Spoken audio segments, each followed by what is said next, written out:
আমার চাকরিটা গেছিল ছোট্ট একটা ঘটনাকে কেন্দ্র করে। এটা রাজনৈতিক একটা প্রতিহিংসা হিসাবেই মানে আমার চাকরিটা চলে গেছিল। আমি রমজান মাসে ইফতারি কিনতে যাইয়া ইফতারি ছিনতাইকারী হিসাবে আমার চাকরিটা চলে যায়। আমার এই পর্যন্ত জানা নাই যে ইফতারি কেউ ছিনতাই করে। ইফতারি ছিনতাই বলতে আপনারা কি বুঝেন? এইটা তৎকালীন আওয়ামী লীগ সরকার বা তার দোসরদের একটা চক্রান্ত বলে আমি মনে করি। চাকরি ছাড়া আজকে আমরা রাস্তায় রাস্তায় ঘুরে বেড়াচ্ছি। বউ নাই, বাচ্চা নাই, টাকা নাই, পয়সা নাই।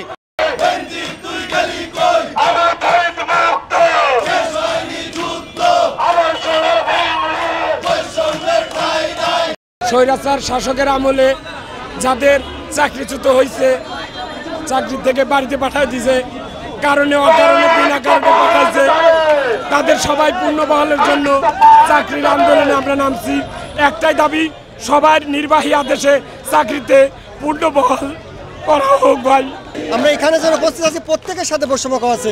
তাদেরকে বিনা কারণে বিনা অপরাধে চাকরিচ্যুত করেছে, আবার ছোট ছোট অপরাধকে বড় করে দেখিয়ে এদের প্রত্যেকের সাথে বৈষম্য করা হয়েছে। আমরা বিভিন্ন সময় বিভিন্ন রকমের নানা হজরতে তাদেরকে অবৈধ আদেশ না মানার কারণে হজরত ইব্রাহিম আলাইহিসসালামকে জাতির পিতা বলা হয়, মাথায় একটা ক্যাপ না থাকায় একটা সত্য কথা প্রকাশ করায়, এরকম আমাদের প্রত্যেকের সাথে বৈষম্য করা হয়েছে। বিগত 6 থেকে 7 মাস যাবৎ আমাদেরকে একটা আশ্বাস দিয়ে রাখছিল যে আমাদেরকে চাকরিতে পূর্ণবহাল করবে, এরকম আশ্বাস দিয়ে রাখছে। কিন্তু আমাদের সেই আশা আমাদেরকে চাকরি পূর্ণবহাল করতেছে না করেই তারা ভুয়া নিউজ ছড়াচ্ছে। আমাদের 1522 জনকে পূর্ণবহাল করছে এরকমটা বলে ভুয়া নিউজ ছড়াচ্ছে। সেই নিউজের বিরুদ্ধে হয়ে আমরা আবার আমরণ অনশনে বসছি। যতক্ষণ পর্যন্ত আমাদেরকে চাকরিতে পূর্ণবহাল না করবে ততক্ষণ পর্যন্ত আমরা এই অবস্থান কর্মসূচি চালিয়ে যাব।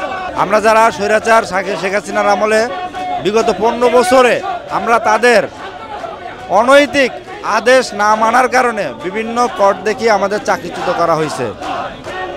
আমরা সেই দাবি নিয়ে আজ রাজপথে নেমেছি। বিগত 6 মাস ধরে আমরা এই দাবি পূরণের জন্য রাস্তায় আছি। আমাদেরকে আশ্বাস দিয়ে যাচ্ছে, মিথ্যা আশ্বাস। আপনারা দেখেন, আমরা গত বৃহস্পতিবারেও যখন আন্দোলনে বলছিলাম যে আমরা আত্মাহুতি দিব, তখন পুলিশ হেডকোয়ার্টার একটি মিথ্যা প্রচারণা দিয়েছে। 1522 পুলিশের চাকরি বহাল করবে, এটা সম্পূর্ণ ভুয়া, সম্পূর্ণ মিথ্যা। আর এখানে যে নিয়মগুলো দেখাইছে যে আইনি প্রক্রিয়া, বিভিন্ন ভাঙচুরের মামলা দিছে, আমাদেরকেও সে মিথ্যাভাবে মামলা দিছে।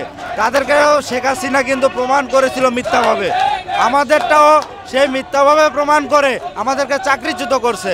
সে হাসিনার দালালেরা, বেনজিলের দালালেরা এখনও হেডকোয়ার্টারে আছে, তাই আমাদেরকে পুনর্বহাল করছে না।